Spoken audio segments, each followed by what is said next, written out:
नमस्कार दोस्तों, एक और वीडियो में आपका स्वागत है। इस वीडियो में हम प्रतिशत के कुछ इंपॉर्टेंट क्वेश्चन सॉल्व करेंगे जो कि पिछली परीक्षाओं में पूछे जा चुके हैं। तो चलिए वीडियो को शुरू करते हैं। अगर वीडियो अच्छी लगे तो वीडियो को लाइक करके चैनल को सब्सक्राइब जरूर कर लेना। पहला क्वेश्चन लिखा हुआ है हमारे पास, एक आदमी के प्रतिदिन काम के घंटों में 25% की वृद्धि हुई और उसकी प्रतिदिन घंटे की मजदूरी में 20% की वृद्धि हुई। उसकी दैनिक कमाई में कितने प्रतिशत की वृद्धि हुई, यह हमें बताना है। तो देखिए, पहले लिखा हुआ है कि प्रतिदिन काम के घंटों में 25% की वृद्धि हुई। तो 25% का मतलब होता है 1/4, और वृद्धि का मतलब क्या हो जाए कि 4 में 1 बढ़ गया। तो अगर हम ओल्ड का डाटा और न्यू का डाटा देखते हैं तो पहले 4 था और अब 1 बढ़ गया, मतलब 4 से 5 हो गया। ये क्या है, मतलब टाइम बढ़ गया। आगे लिखा हुआ है कि उसकी प्रति घंटे की मजदूरी में 20% की वृद्धि हुई। तो 20% का मतलब क्या होता है, 20% की वृद्धि, इसका मतलब होता है 20% का मतलब होता है 1/5, और वृद्धि का मतलब क्या है कि 5 में 1 ज़्यादा। तो यहाँ पर 5 और 5 में 1 ज़्यादा का मतलब 6 हो जाएगा। ये नया डाटा। अब आगे हमें बताना है कि उसकी दैनिक कमाई। तो दैनिक कमाई कैसे निकलेगी, इसको हम मल्टीप्लाई कर देंगे। 5 चौको 20 हो जाएगा और इधर 6 पंचे 30 हो जाएगा। तो अब देखो यहाँ पर वृद्धि कितने की हुई है, तो यहाँ पर वृद्धि हुई है 10 की। लेकिन हमें यही चीज़ प्रतिशत में बतानी है। तो हमें जो प्रतिशत वृद्धि बतानी है वो क्या होगी, प्रतिशत वृद्धि। प्रतिशत वृद्धि क्या होगी, बढ़ा कितना है, 10 बढ़ा है। कितने में बढ़ा है, तो 20 में। 20 में 10 बढ़ के 30 हुआ है। इसको नीचे लिखेंगे और प्रतिशत निकालने के लिए हमेशा 100 से मल्टीप्लाई करते हैं। अब इसको हम सॉल्व करेंगे तो कितना हो जाएगा, 20 पंचे 100, और मल्टीप्लाई करेंगे तो 10 पचे कितना आ जाएगा, 50%। ये हमारे क्वेश्चन का आंसर हो जाएगा। दूसरा क्वेश्चन देखते हैं।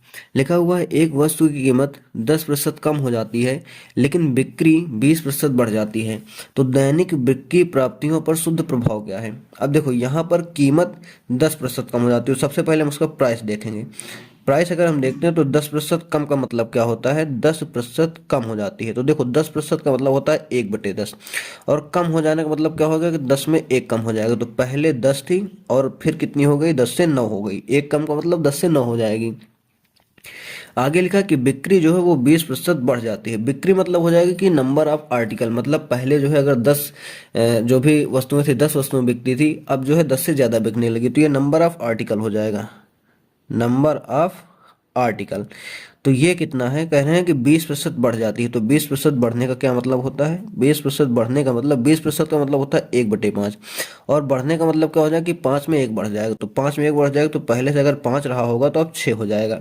हमें बताना है कि दैनिक बिक्री प्राप्तियों पर शुद्ध प्रभाव, मतलब हमें बताना है कि डेली की सेल कितनी है। तो सेल देखेंगे तो इनको मल्टीप्लाई कर देंगे, 10 पचे 50 हो जाएगा, और इधर 9 छक 54 हो जाएगा। तो अगर हम यहाँ पर देखते हैं तो बढ़ा कितना है, तो देखो 50 में 4 बढ़ा है। तो इसे ही हमें प्रतिशत में बताना है। तो प्रतिशत में अगर हम इसको निकालेंगे, प्रतिशत वृद्धि कितना हो जाएगा, तो 4 बढ़ा है, कितने में बढ़ा है, तो 50 में। इंटू कर देंगे 100%। प्रतिशत निकालने के लिए हमेशा 100% से मल्टीप्लाई करते हैं। इसको काट देंगे तो 2 बार में जाएगा, और 4 दूनी हो जाएगा 8%। ये हमारे क्वेश्चन का आंसर हो जाएगा, 8% इंक्रीज होगा। तीसरा क्वेश्चन देखते हैं। लिखा हुआ है, एक वस्तु की कीमत 25% कम हो जाती है और उसकी दैनिक बिक्री 30% बढ़ जाती है। सेम पिछले क्वेश्चन के जैसा है। दैनिक बिक्री प्राप्तियों पर शुद्ध प्रभाव में ज्ञात करना है। तो सबसे पहले देखो, कीमत जो है यानी कि प्राइस जो है उसकी, वो कितनी 25% कम हो जाती है। तो 25% कम होने का क्या मतलब होगा, 25% कम होने का, 25% का मतलब होता है 1/4, और कम होगा तो मतलब 4 में 1 कम हो जाएगा। तो पहले अगर 4 रहेगा तो 1 कम होकर के कितना हो जाएगा, 3। फिर दिया हुआ है कि उसकी दैनिक बिक्री जो है वो 30% बढ़ जाती है, मतलब क्या है, नंबर ऑफ आर्टिकल, वस्तुएं 30% बढ़ जाती है। तो देखो 30% का मतलब क्या होता है, 30% बढ़ने का मतलब, 30% का मतलब होता है 3/10, और बढ़ने का मतलब क्या हो जाएगा कि 10 में 3 बढ़ जाएगा। तो अगर पहले से 10 रहेगा, इसमें 3 और बढ़ जाएगा तो कितना हो जाएगा, 13 हो जाएगा। अब हमें बताना है कि दैनिक बिक्री प्राप्तियों पर शुद्ध प्रभाव, यानी कि हमें बताना है डेली का सेल कितना बढ़ गया। तो सेलिंग के लिए इसको मल्टीप्लाई कर देंगे तो 40 हो जाएगा। इधर मल्टीप्लाई करेंगे तो क्या हो जाएगा, 39। अब यहाँ पर बढ़ा नहीं है, घटा है। कितना घटा है, तो यहाँ पर 1 कम हुआ है। तो इसको अगर हम प्रतिशत में निकालेंगे तो प्रतिशत में कितना हो जाएगा, 1 बटे कितना है, 40। जो पहले होता है उसको नीचे लिखते हैं, इंटू करेंगे हम इसको 100 से। अगर डिवाइड करेंगे तो 0 बार में 0 से 0 कट जाएगा। 4 से अगर 10 को काटेंगे तो आएगा कितना, 2.5%। लेकिन ये कम हुआ है तो यहाँ पर ये माइनस में वैल्यू आएगी इसकी, यानी कि ए ऑप्शन हमारा जो हो जाएगा ये राइट आंसर हो जाएगा। नेक्स्ट क्वेश्चन देखते हैं। लिखा हुआ है, एक स्कूटर का मूल्य 50,000 रुपये है। हर वर्ष इसके मूल्य में 12% की कमी आती है। तो 2 वर्ष बाद इसका मूल्य क्या होगा। देखो सबसे पहले दिया हुआ है कि जो उसका मूल्य है वो कितना है, 50,000 है, ये हम लिख लेंगे। अब देखो हर वर्ष इसमें 12% की कमी आती है, तो पहले साल में अगर 12% की कमी आएगी तो कोई चीज़ शुरुआत में अपने आप में 100% होती है। अगर इसमें 12% की कमी आएगी तो ये बचेगा कितना, 88%। यानी कि यहाँ पर हम इसका निकाल देंगे कितना, 88%। ये हो जाएगा पहले साल का। अब दूसरे साल फिर लिखा हुआ है कि दोबारा में फिर से 12% कमी आएगी, क्योंकि लिखा हुआ है कि हर वर्ष इसमें जो है 12% की कमी आती है। तो दूसरे साल के लिए अब ये वाला जो पूरी वैल्यू है ये हो जाएगी 100%। तो इसका फिर से 88% हो जाएगा, क्योंकि फिर से 12% की कमी होगी तो फिर से 88% आ जाएगा। तो अगर हम इसको सॉल्व कर लेंगे तो हमारा आंसर आ जाएगा। अब इसको सॉल्व करने के लिए हम मल्टीप्लाई करेंगे तो हमें काफ़ी ज़्यादा टाइम लगेगा। तो इसके लिए हम दूसरा ट्रिक यूज करेंगे, वो क्या होता है, उसको बोलते हैं, जो दूसरा ट्रिक होता है उसको बोलते हैं डिजिटल सम।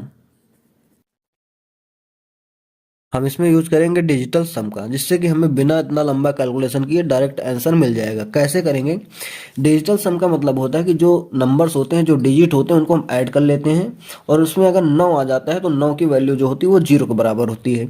तो अगर ऐड करेंगे तो देखो यहाँ पर हो जाएगा 8 और 8 16, और फिर से इसको ऐड करेंगे तो 6 और 1 हो जाएगा 7। डिजिट को तब तक ऐड करते हैं जब तक कि एक डिजिट ना बन जाए। यहाँ पर भी वही होगा, इसका भी डिजिटल सम कितना आ जाएगा, 7 आ जाएगा। और इधर इसका डिजिटल सम कितना होगा, यहाँ पर हो जाएगा 5। अब सब में मल्टीप्लाई लगा है तो मल्टीप्लाई कर देंगे, ये हो जाएगा 5 इंटू ये हो जाएगा 7 सत्ते 49। अभी मैंने बताया कि 9 को काउंट नहीं करते तो 9 कैंसिल हो जाएगा। 5 को 4 से मल्टीप्लाई करेंगे तो 5 को 20 आ जाएगा, और 20 का अगर डिजिटल सम देखेंगे तो 2 आएगा। हम अपने ऑप्शन में चेक करेंगे कि किसका डिजिटल सम 2 आ रहा है, वही हमारा आंसर होगा। यहाँ पर अगर देखते हैं, देखो 7 2 9 कैंसिल हो जाएगा, 8 3 हो जाएगा 11, और 11 का डिजिटल सम 2 होगा। यहाँ पर अगर देखेंगे तो 7 2 9 खत्म हो जाएगा, 8 3 11, 11 का डिजिटल सम फिर से 2 होगा। तो यहाँ पर तो डिजिटल सम से आंसर आना थोड़ा मुश्किल है। देखते हैं और आगे, यहाँ पर कितना हो जाएगा, 7 में 9 खत्म हो जाएगा, 8 और 5 11 3 16, तो 16 का डिजिटल सम कितना होता है, 7 हो जाएगा। यहाँ पर देखेंगे तो कितना हो जाएगा, 7 और 2 9 खत्म हो जाएगा, 6 4 10 4 14, 14 का डिजिटल सम कितना होता है, 5। तो यहाँ पर देखो ऑप्शन में हमारे पास दो जो ऑप्शन है इनका डिजिटल सम 2 आया है। तो हम आंसर कैसे चेक करेंगे, आंसर में देखो अगर तो ये 2 जीरो से 2 जीरो जाएंगे, इन 2 जीरो से 2 जीरो जाएंगे। अब हम यूनिट डिजिट देखेंगे, यहाँ पर अगर मल्टीप्लाई करूँ ना तो 5 को 8 से मल्टीप्लाई करूँ तो इकाई का अंक जो आ जाएगा वो 0 आ जाएगा, और 0 किस में है, इसमें। तो ये हमारा जो है राइट आंसर हो जाएगा। लिखा हुआ है राजेश अपने वेतन का 15% मकान का किराया, 35% भोजन व 20% बच्चों की शिक्षा में व्यय करता है तथा शेष बचत करता है। अगर उसकी बचत जो है वो 22,050 रुपये प्रति माह है तो राजेश की आय क्या है। अब देखो टोटल उसकी आय जो प्रारंभ में होगी वो हम मानेंगे होगी 100%। कोई भी चीज़ अपने आप में 100% होती है। पहले उसमें से कितना वो खर्च करता है, वो 15% खर्च कर देता है मकान पर, 35% वो खर्च कर देता है भोजन पर, ठीक है, 35% और खर्च कर दिया। फिर 20% वो खर्च कर देता है शिक्षा पर, 20% उसने शिक्षा पर खर्च कर दिया। और शेष जो उसका आता है, शेष जो आएगा वो हो जाएगा बचत। अब शेष कितना आएगा वो कैसे निकालेंगे, इन तीनों को अगर हम देखेंगे तो 35 5 40 10 50 20 70, यानी कि 70% उसने खर्चा कर दिया, और टोटल था 100%, तो बचा कितना उसका 30%, 30% बच गया। अब क्वेश्चन में बोला गया है कि उसकी बचत 22,050, इसका मतलब क्या हो जाएगा कि 30% की वैल्यू हो जाएगी 22,50 रुपये। 30% की वैल्यू कितनी हो जाएगी, 2250 रुपये। और हमें बताना है क्या कि उसकी जो है आय कितनी है, यानी कि हमें बताना है 100% की वैल्यू की, 100% की वैल्यू कितनी है। तो यहाँ से अगर इसको हम कैलकुलेट करना चाहें, इसको हम 3 से कैंसिल कर दें तो यहाँ पर आ जाएगा 10%, और यहाँ पर 3 से अगर काट देंगे तो 3 7 21, 3 5 15, यानी कि 750 रुपये। 10% की वैल्यू 750 रुपये है। हमें बताना कितने की वैल्यू, हमें बताना है 100% की वैल्यू। तो इसका 10 गुना यह हो जाएगा। अगर ऊपर 10 गुना करेंगे तो नीचे भी हमें 10 गुना करना पड़ेगा। यहाँ पर भी 10 गुना कर देंगे तो कितना आ जाएगा, 7500 रुपये। ये हो जाएगा हमारे क्वेश्चन का आंसर, यानी कि जो राजेश की प्रतिमाह की आय होगी, इनकम होगी, वो कितनी हो जाएगी, 7500 रुपये। कौन सा ऑप्शन, ऑप्शन बी हमारा राइट आंसर हो जाएगा। अगर वीडियो अच्छी लगी हो तो वीडियो को लाइक करके चैनल को सब्सक्राइब कीजिए।